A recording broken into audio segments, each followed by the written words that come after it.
ഇന്ന് നമ്മൾ നോക്കുന്നത് ടാറ്റ സ്റ്റീൽ എന്ന് പറയുന്നൊരു സ്റ്റോക്കിൻ്റെ കാര്യമാണ്. ഈ ടാറ്റ സ്റ്റീല് വാങ്ങാൻ പറ്റിയൊരു കണ്ടീഷനാണോ അല്ലെങ്കിൽ അങ്ങനെ കുറച്ച് കാര്യങ്ങളാണ് നോക്കുന്നത്. ആ ഒരു സ്റ്റോക്ക് ഫ്യൂച്ചറിൽ എങ്ങനെ ഏത് രീതിയിൽ വർക്ക് ചെയ്യും, ഏത് റേഞ്ചിലോട്ടൊക്കെ പോകാൻ സാധ്യതയുണ്ട്, അങ്ങനെയൊക്കെയാണ് നമ്മളിപ്പോൾ നോക്കുന്നത്. അപ്പോൾ ഇതിൽ ഇപ്പം നമുക്ക് മനസ്സിലാവുന്ന കാര്യം ഇപ്പം 189 ഇപ്പോൾ കറണ്ട് ട്രേഡ് ചെയ്തുകൊണ്ടിരിക്കുന്നത്.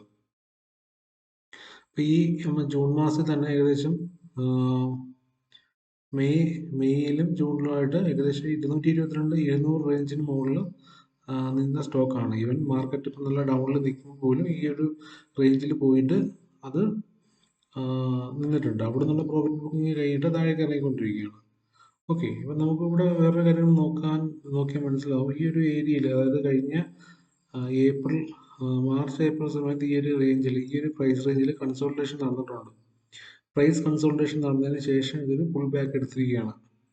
അതായത് ഇവിടെ കൺസോൾട്ടേഷൻ നടന്ന് ഇവിടുന്ന് ബയേഴ്സ് അക്യുമുലേറ്റ് ചെയ്തു. ബയേഴ്സ് അക്യുമുലേഷൻ ശേഷമാണ്, കണ്ടില്ലേ ഈ ക്യാൻഡിലുണ്ടോ, ഇങ്ങനെയുള്ള ക്യാൻഡിലുണ്ടോ, റിജക്ട് ചെയ്ത് സെല്ലേഴ്സിൻ്റെ പ്രയോറിറ്റിയെ ഓവർകം ചെയ്തിട്ട് മുകളിലേക്ക് പോയിരിക്കുക.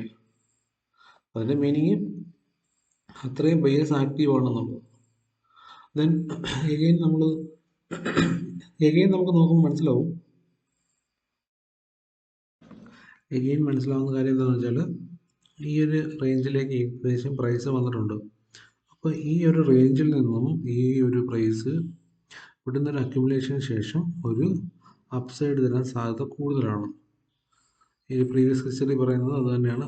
ഒരു കൺസോൾട്ടേഷന് ശേഷം ഒരു അപ്സൈഡ് തരാനായിട്ട് സാധ്യത കൂടുതലാണ്. അപ്പോൾ ഈ ഒരു റേഞ്ച് തൊട്ട് നമുക്ക് വാച്ച് ചെയ്ത് നോക്കാം. വാച്ച് ചെയ്തിട്ട് ഗ്രാജുവലി ഇവിടുന്ന് വാങ്ങാനും പറ്റും. ഓക്കെ, ഇത് ടെക്നിക്കലി നമ്മുടെ ചാർട്ടും കാര്യങ്ങളും നോക്കുമ്പോൾ മനസ്സിലാവുന്ന കാര്യമാണ് ഇങ്ങനെ വരുന്നത്. അപ്പം അതോടൊപ്പം തന്നെ നമുക്ക് ഇതിൻ്റെ ഫണ്ടമെൻ്റൽ നോക്കിക്കഴിയുമ്പോൾ നമുക്ക് വേറെ കുറച്ച് കാര്യങ്ങൾ മനസ്സിലാവും. ROCE ആൻഡ് ROE എന്നൊക്കെ പറയുന്ന കാര്യങ്ങൾ, റിട്ടേൺ ഓൺ ഇൻവെസ്റ്റ്മെൻറ്റ്, അതായത് റിട്ടേൺ ഓൺ ഇക്വിറ്റി എന്നൊക്കെ പറയുന്ന കാര്യങ്ങളാണ്. അതിൻ്റെ ഡീറ്റെയിൽ ആയിട്ടുള്ള വീഡിയോ ഞാൻ പിന്നീട് അറിയാവുന്നവർക്ക്, വേണ്ടുന്നവർക്ക് ഞാൻ ചെയ്തു തരാം. അപ്പോൾ അതിലേക്ക് ഞാൻ പോകുന്നില്ല.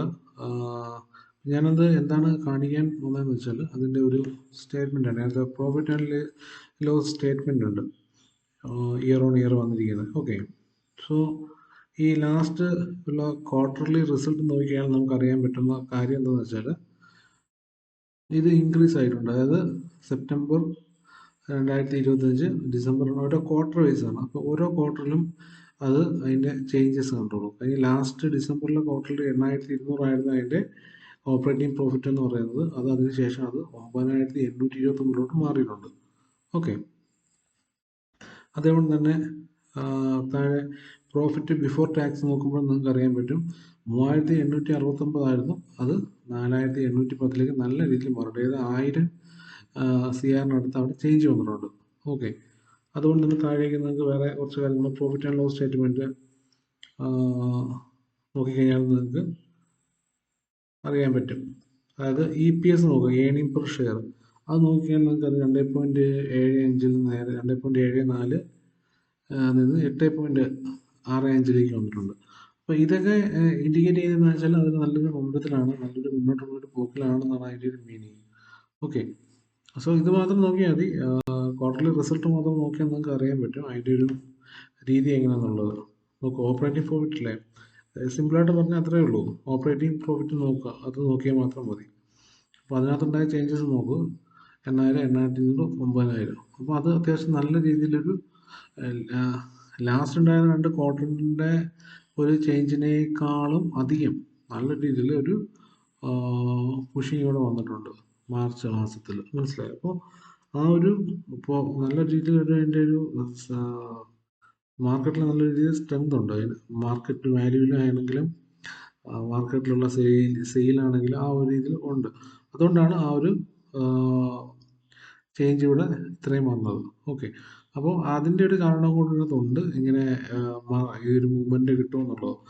രണ്ടാമത് അടുത്ത കാരണം എന്താണെന്ന് വെച്ച് കഴിഞ്ഞാൽ, നിങ്ങൾക്ക് ഇത് ലോങ് ടൈമിൽ നിങ്ങൾക്ക് നോക്കുമ്പോൾ അറിയാൻ പറ്റും, ഇതൊരു അപ് ട്രെൻഡ് കാണിച്ചുകൊണ്ടിരിക്കുകയാണ്. അപ് ട്രെൻഡാണ്. ഓക്കെ, അപ് ട്രെൻഡ് എന്ന് പറഞ്ഞു കഴിഞ്ഞാൽ നിങ്ങൾക്കറിയാം, കഴിഞ്ഞ ജൂണും 2025 ജൂൺ മാസത്തിൽ ഉണ്ടായിരുന്ന പ്രൈസ് 150 ആയിരുന്നു അല്ലേ, നോക്കി അറിയാൻ പറ്റും. ദെൻ എഗെയിൻ അത് 2026 ആകുമ്പോഴത്തേക്കും നിങ്ങൾക്ക് ഇത് കാണാൻ പറ്റും 187 വന്നു. അപ്പോൾ അത് മീൻ ഇയർ ഓൺ ഇയർ തന്നെ അതിനകത്ത് നല്ലൊരു ചേഞ്ച് വന്നിട്ടുണ്ട്. അപ്പോൾ ദാറ്റ് മീൻസ് അതൊരു പോസിറ്റീവ് മൊമെൻറ്റം അല്ലെങ്കിൽ പോസിറ്റീവ് സൈഡിലേക്ക് മൂവ് ചെയ്തുകൊണ്ടിരിക്കുന്ന ഒരു സ്റ്റോക്കാണ്. അതിന് കൃത്യമായിട്ട് ലെവലും കാര്യങ്ങളൊക്കെ ഇതിനകത്ത് നമുക്ക് വേണമെങ്കിൽ കൃത്യമായി ഐഡൻറ്റിഫൈ ചെയ്യാൻ പറ്റും. പക്ഷേ അങ്ങനെ ഒരു റെക്കമെൻഡേഷൻ അല്ല തരുന്നത്.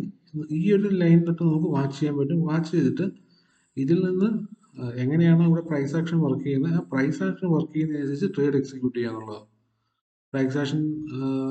പ്രൈസ് ആക്ഷൻ അറിയാവുന്നവർക്ക് കൃത്യമായിട്ട് അറിയാൻ പറ്റും ആ റേഞ്ചിൽ നിന്ന് എങ്ങോട്ടാണ് അതിൻ്റെ ക്യാൻഡിൽസിൻ്റെ പാറ്റേൺ നോക്കിയിട്ട് എങ്ങോട്ടാണ്, അല്ലെങ്കിൽ ക്യാൻഡിൽസിൻ്റെ നേച്ചർ നോക്കിയിട്ട് എങ്ങോട്ടാണ് ഇത് മൂവ് ചെയ്യുന്നത്. അപ്പ് സൈഡ് ആണോ ഡൗൺ സൈഡ് ആണോ, ഡൗൺ സൈഡ് ആണെങ്കിൽ ഏത് ലെവൽ വരെ പോകും, അപ്പ് സൈഡ് ആണെങ്കിൽ എങ്ങോട്ടായിരിക്കും പോകുന്നത്, എങ്ങനെയായിരിക്കും അപ്പ് സൈഡിൽ റീട്രേസ്മെൻറ്റുകൾ വരുന്നത്. ഈ പറയുന്ന രീതിയിൽ അപ്പ് സൈഡ് എന്ന് പറയുന്ന ഒരു ക്യാൻഡിൽ നേരെ ഒറ്റയടിക്ക് മേലോട്ട് പോവുകയല്ല, ആ റീട്രേസ്മെൻറ്റുകൾ ഉണ്ടായിരിക്കും. ആ റീട്രേസ്മെൻറ്റുകൾ റീട്രേസ്മെൻറ്റ് ടെസ്റ്റ് ചെയ്ത് ആയിരിക്കും മുകളിലോട്ട് പോകുന്നത്. ഇപ്പം അത് പറയാൻ കാരണം നിഫ്റ്റിയൊക്കെ ഏകദേശം 24,000 നിൽക്കുകയാണ്, താഴ്ന്നു നിൽക്കുകയാണ്. ആ ഒരു അവസ്ഥയിലും ടാറ്റ സ്റ്റീൽ ഏകദേശം ഈ നല്ല ഹൈ അറ്റൈൻ ചെയ്തു. അതിനുശേഷമാണ് പ്രോഫിറ്റ് ബുക്കിംഗ് താഴേക്ക് വന്നത്. ദാറ്റ് മീൻസ് അത് നല്ലൊരു സ്ട്രെങ്ത്തിലാണ് നിൽക്കുന്നത്, നല്ലൊരു സ്ട്രെങ്താണ്, നല്ല വോളിയൂംസ്, നല്ലൊരു ബയേഴ്സിൻ്റെ സ്ട്രെങ്ത് ഉണ്ട്. അപ്പോൾ ഇവിടുന്നൊരു എഗെയിൻ ഒരു പുഷിങ് എന്തായാലും വരും. ആ ഒരു പുഷിങ് നേരെ എന്തായാലും അടുത്ത ടാർഗറ്റ് എന്ന് പറഞ്ഞാൽ ഈ ഒരു റേഞ്ച് ആയിരിക്കും, 216 റേഞ്ചിലേക്ക് കൊണ്ടെത്തിക്കും. സോ ഇത് റെക്കമെൻഡേഷൻ ഒന്നുമല്ല, ഇൻവെസ്റ്റ് ചെയ്യുന്നവർക്ക് നല്ലൊരു ഓപ്പർച്യൂണിറ്റിയാണ്. ഞാൻ ബൈ ചെയ്തിട്ടുണ്ട്. എൻ്റെ ഒരു കൺവിക്ഷൻ വെച്ചിട്ട് ഞാൻ ബൈ ചെയ്തിരിക്കുന്നത്, ഐ മീൻ ഒറ്റ ദിവസം കൊണ്ടൊന്നും ബൈ ചെയ്യുന്നതല്ല, ഗ്രാജുവലി ബൈ ചെയ്ത് അക്യുമുലേറ്റ് ചെയ്യാന്നുള്ളത്. ഒരു സർട്ടൻ ടൈം നിങ്ങൾ വെച്ചേക്കുക. അതായത് ഒരു 5 ഡേയ്സോ 10 ഡേയ്സോ ആ ഒരു റേഞ്ചിൽ നിങ്ങൾക്ക് ഏകദേശം ധാരണ കിട്ടും. ഏത് റേഞ്ചിൽ അത് വന്നിട്ട് ബൗൺസ് ബാക്ക് ആണെങ്കിൽ ബൗൺസ് ബാക്കിൻ്റെ കൺഫർമേഷൻ കിട്ടും, അതല്ല തിരിച്ച് താഴേക്കാണെന്നെങ്കിൽ അതിൻ്റെ കൺഫർമേഷൻ കിട്ടും. അപ്പോൾ നമുക്ക് ആക്ട് ചെയ്യാനുള്ള ടൈം കൃത്യമായിട്ട് കിട്ടും. മനസ്സിലായി? സോ ടൈം എടുത്ത് നോക്കി അപ്സൈഡ് ആണെങ്കിൽ ബൈ ചെയ്യാം, അത്യാവശ്യം പ്രോഫിറ്റ് കിട്ടും. അത്യാവശ്യം ഒരു 1 മന്ത് കൊണ്ട് ഏകദേശം 1 to 1.5 2 months കൊണ്ട് നമുക്ക് അത്യാവശ്യം ഒരു പ്രോഫിറ്റ് അവിടെ മേക്ക് ചെയ്യാൻ പറ്റും. പ്രൈസും റീസണബിൾ ആയിട്ടുള്ള പ്രൈസിലാണ് ഇപ്പോൾ നിൽക്കുന്നത്. ഓക്കെ.